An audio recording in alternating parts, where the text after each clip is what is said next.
Ал қыздар, енді біз сіздермен қорытындылайық. Қараңыздар, біз однотонны етіп бояуды үйрендік, оған 2 түс қоссаңыздар да болады, чисто бір түстімен боясаңыздар да болады, бірақ тегіс етіп боядық.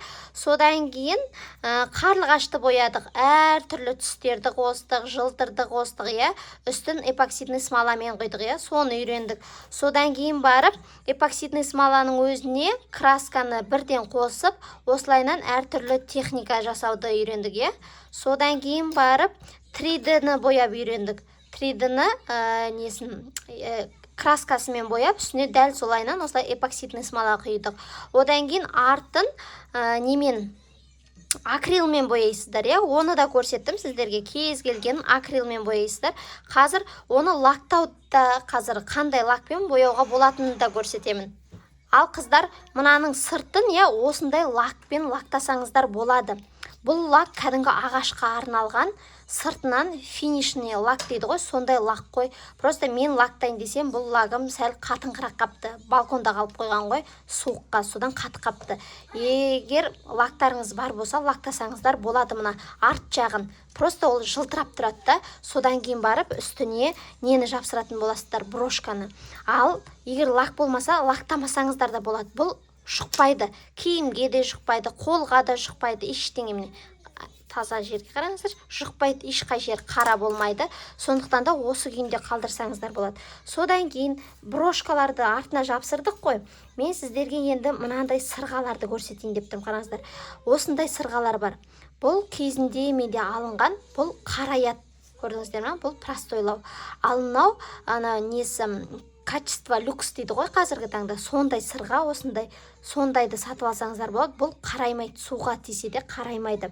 Бұның сақиналары да болады, бірақ мен сақинасын таппадым. Менде мынандай сол жаңағы простой сақина бар екен. Соны біреуіне қазір жапсырып қойайын деп отырмын. Соны атак, бұл негізі қараймаған екен де, мыналар қарайыпты. Міне мыналар көрдіңіздер ме? Арт жақтар қарайыпты. Бұны мен қолданбаймын. Ал мынаны қазір бір еуін сақинаға неге қолданып көргім келеді. Сосын мына жүрекшелерді мен сырға етем дедім ғой, осыларға дәл солайынан эпоксидный смоламен жапсыратын болам. Ал қыздар, енді осыны қазір мен сырғаларға жапсырайын деп отырмын. Осы эпоксидный смоламен жапсыра беремін. Ал сіздер егер эпоксидный смоламен жапсырам десеңіздер, онымен де болады. Немесе бағанағы айтқан клейлар Е7000, Б7000, 6000 дегендер де болады. Сонымен жапсырып алсаңыздар болады. Мен ақырын осыларды қазір осы эпоксидный смоламен жапсырамын. Мінекей арты барлығы аккуратна, қатты болып жапсырады, көрдіңіздер ме? Енді осының барлығын қазір жапсырып шығамда, сосын кепкеннен кейін толығымен көрсететін боламын. Ал неке қыздар, жапсырып алғанымызды қараңыздар, қандай әдемі болып жабысты. Прямо өте қатты, мощный болып тұрды ғой мына, в общем. Неке сырға да жақсылап тұрып жабысты. Ал сіздер де дәл осылайынан өздеріңіз осындайдың неше түрін жасап алсаңыздар болады, қараңыздар.